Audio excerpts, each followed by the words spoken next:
Hello, this is Virtualis the Chess Noob, learning and having fun with chess. In the realm of beginner intermediate chess, blunders are unavoidable. And indeed, they can be something that factors into your matches. In any game, there is a certain probability that with any move that I will make a blunder. Similarly, as the game progresses, there is an escalating probability that the opponent will as well. The following three games are games I played this week that I should have lost from the opening or the mid-game, but somehow I snatched victory out of the jaws of defeat. Please enjoy! All right, so this is the first game, and let's have a quick look at the review first. So, a very chaotic game, and that's what the algorithm says, a wild, chaotic game, probably fairly low accuracy on both sides. We each have our mix of good moves and a large number of inaccuracies, mistakes, and blunders as well. Moving on to analysis, I'm going to be fairly quick in this game because I'm going to show the ending, which is where the never give up, never surrender theme comes from in this game. Now I played white, so as usual, I prefer the Vienna, e4, e5, knight c3. Opponent plays knight f6, allowing the Vienna gambit with f4. Opponent develops knight c6, and in this variation where the opponent develops both knights with the Vienna gambit, this is a mistake as there is pawn captures pawn. Opponent captures back with knight, but then immediately pawn d4 attacking the knight. The knight here retreats to g6, which is fine. Either back to knight c6 or to g6 are okay for black, insofar that they're equally bad. But now I've got e5 with an attack on that knight, and as typical with the Vienna, all these squares are defended by either my knight or queen, meaning that there is only one good move, retreating that knight back to its starting square of g8. And so at this point, if I played correctly, which is fairly difficult because at this point I just had to play chess. I don't remember the best lines. White is in potentially a very, very good opening where they've got good chances to win. Now I develop my other knight. Opponent develops bishop e7. I play bishop c4, d6. Short castles, and opponent plays a6. Now, the interesting thing here is note this evaluation suddenly dropping to +7. And when I analyze this, there's a series of gangster moves which aren't really very clear. And the goal here, now I didn't play this in the game, but the best move is knight g5. And effectively what that allows is now 3 attackers on that weak f7 pawn. And in this position, winning material is an absolute certainty. And if black doesn't play correctly, there's even the possibility of a checkmate very, very soon. Effectively, the best move in this position for black is bishop captures knight, but then you've got bishop captures pawn on f7 with check, defended with the rook. The only good move for black is king f8. Then at a minimum you have bishop captures the knight on g6, again with discovered check. Now here the best move for black is to bring the bishop back to f7, blocking the check. And at this point, there is a necessity to either move the bishop so that it doesn't get captured, or there's opportunities for bringing the bringing the knight into the party as well. But things are looking really, really bad for black at this point. However, if the opponent makes an error, let's say they try to move the king out of the way, let's say to e7, this is absolutely disastrous as bishop captures bishop, and then skewering the king to the queen, and that queen is basically lost. And as you can see, a not careful move here will potentially lead to mate, and even without mate, absolutely disastrous for black. So a very, very strong line here with knight to g5. Now, I did not see that move in this game, and in fact, I played h3 with the idea that I wanted to stop the bishop developing. I wish I saw that other move.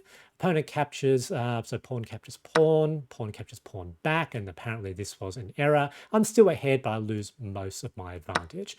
Queen captures.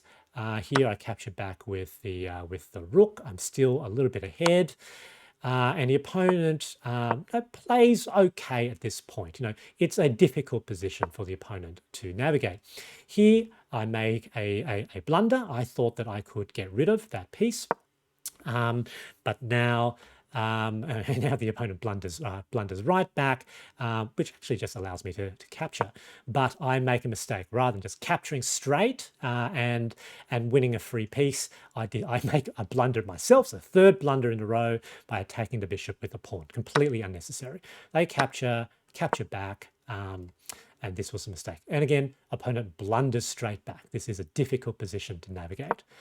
Again, here I should have just straight out captured. It was not necessary to do anything else. Again, I did the pawn play, and I miss the important aspect of what their knight was doing, which was they had a fork of the king with bishop. But I still managed to capture that bishop, so it ends up being a trade for a rook for a bishop, which is sad, but it is what it is. Now here I am losing, and I am down a piece. So I've got two knights and one rook, and the opponent has both knights and both rooks. So I am effectively down one piece. Now we play some chess. Opponent continues to play reasonably well. No, we do a little bit of shuffling pieces, and at this point we get to a place where the opponent is really doing quite well. But these are tricky maneuvers to make. And this was ostensibly a blunder, a bad move for me. However, I thought that this trade potentially was quite good for me if the opponent took it. I still thought that was okay, even though objectively Stockfish thinks is terrible. They attack, but now that allows me to capture back that pawn, protecting my pawn. Opponent checks, that's fine. Move forward. Now the king protects all pieces. They can capture that pawn, that's fine. This pawn and bishop mutually protect each other. And I think the opponent really didn't like that. So check, king out of the way, but the king cannot capture either of these pieces. I capture the opponent's pawn, again, getting close back to equality. Opponent checks, moves king forward, which is fine. And now when the opponent did this, I was wondering, are they really going to sacrifice their rook for my bishop? Because I was sure that was pretty good for me, because then we'll both be left with one rook each and king, but my pawns are much closer to promotion than the opponent's pawns, even though these pawns are supporting each other. So move king forward, opponent captures my queen. So we trade. So this is I'm very happy with this position. I move my pawn forward, and here I don't see an easy transformation. So the best move for me is simply rook captures pawn, and it's not easy for the opponent to actually do very much here. But I did some shuffling. These moves are largely not good, but the opponent didn't play well either. And my goal was to try to escort that pawn up to promotion, or at least force the opponent to trade their remaining rook for the pawn. Here, I wanted to push the opponent's king out of the way. Now, the correct move for the opponent is to bring their king back onto the 8th rank. However, they make a mistake by thinking that they could potentially attack my pawn because I now skewer that king against the rook. Forced to move, and now I capture the rook. I don't mind that they're capturing back because I have effectively safely escorted my pawn to the 8th rank. Promotion is next turn. Their pawn is nowhere close to promotion, and this is basically a win for me. And the opponent resigns. So GG for game 1. And this shows how even when you're down a piece, or in this case, where it was rook and bishop versus 2 rooks, I still somehow scraped ahead. Now let's look at the second game. So again, let's have a very, very quick look at review. Again, a wild, chaotic game. I was winning, then losing, then winning again. And you can see sort of a great move that I made here. And I managed to convert, though somehow the opponent resigned, you notice, when we were actually at equality. Let's move to analysis.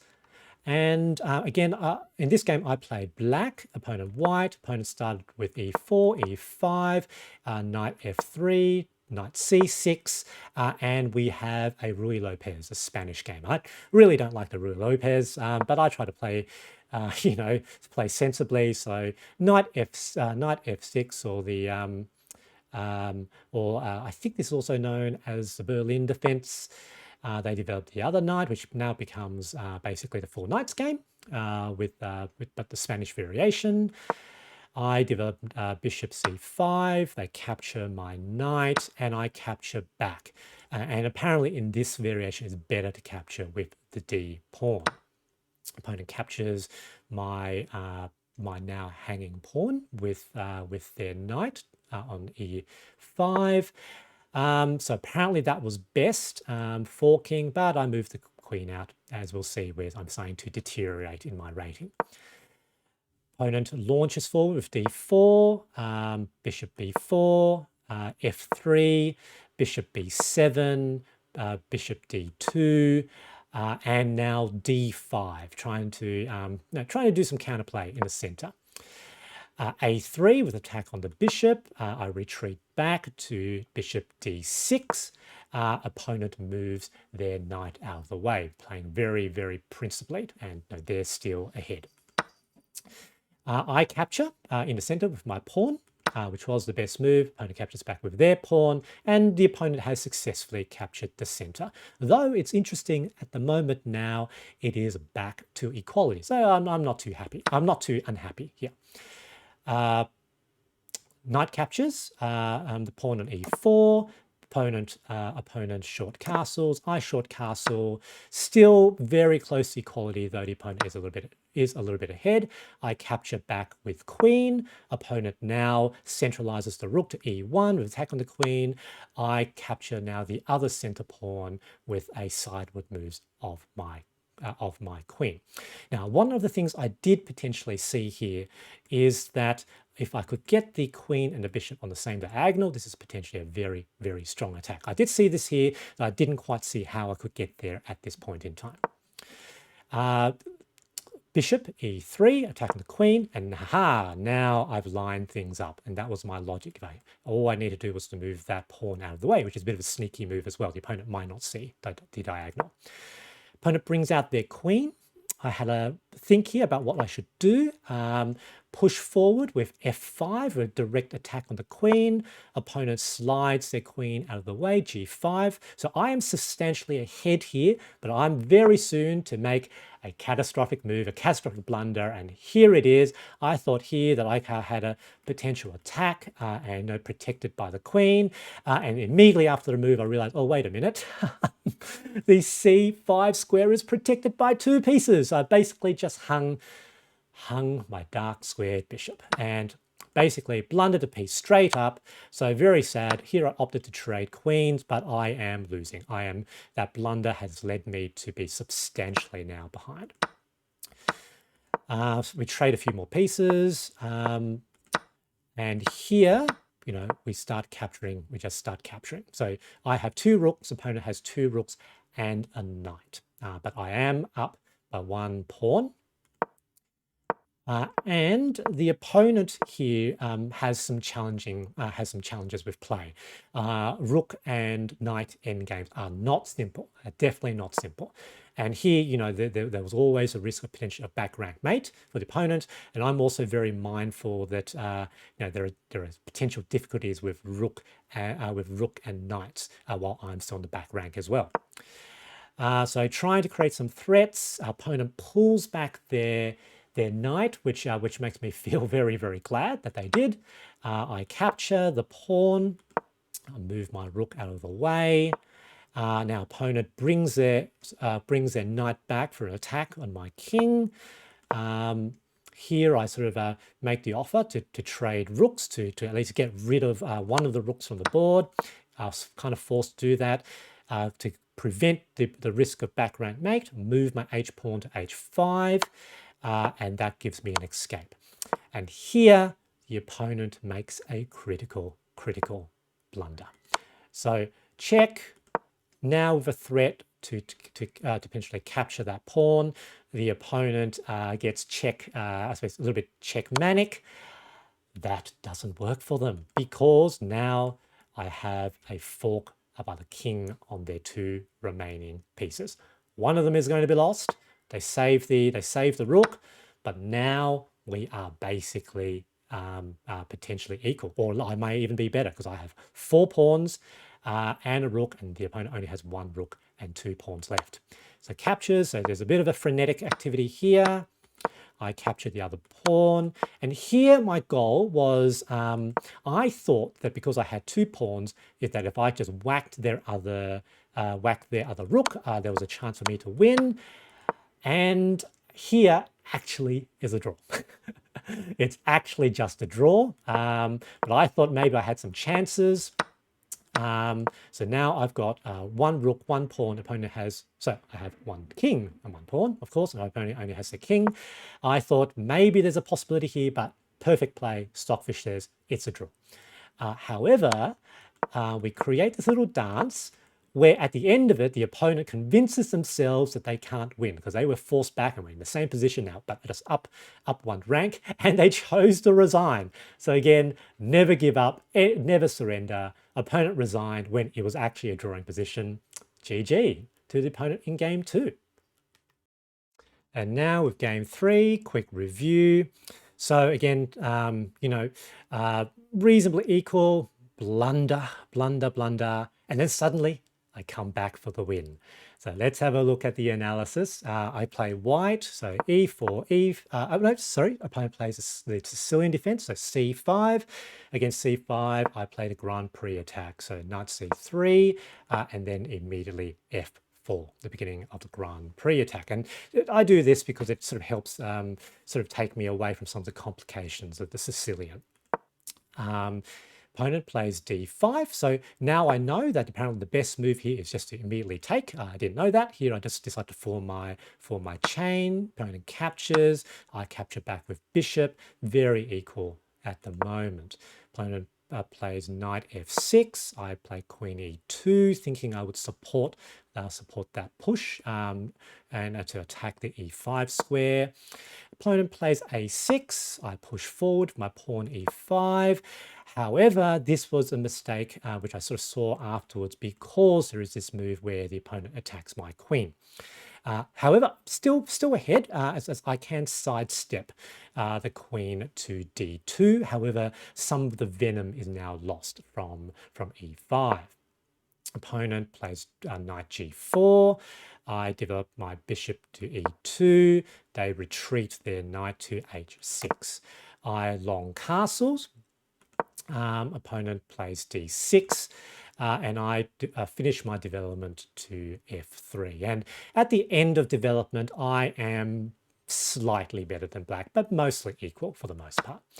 Opponent captures pawn with the d pawn, capture back with the knight, bishop d6. I now support this bishop with the rook to f1. The idea is now I can potentially move my knight out of the way with an attack on the bishop, and this bishop, we can potentially trade pieces if that's what the opponent wants to do. Opponent brings knight to f5. I now move knight to c4, so with sort of the attack on the bishop on d6. Opponent captures, I capture back, and here the opponent thought that queen move was substantially better. I felt a bit uncomfortable with my queen being in an exposed position out in the middle of the board, so I opted not to do that. Opponent short castles, and I place my rook onto f1. Now lining things up, and potentially I thought, no, maybe in the longer term there'll be some sort of attack down that file. b5, move my knight out of the way to e3, captures. Now I capture back with the queen.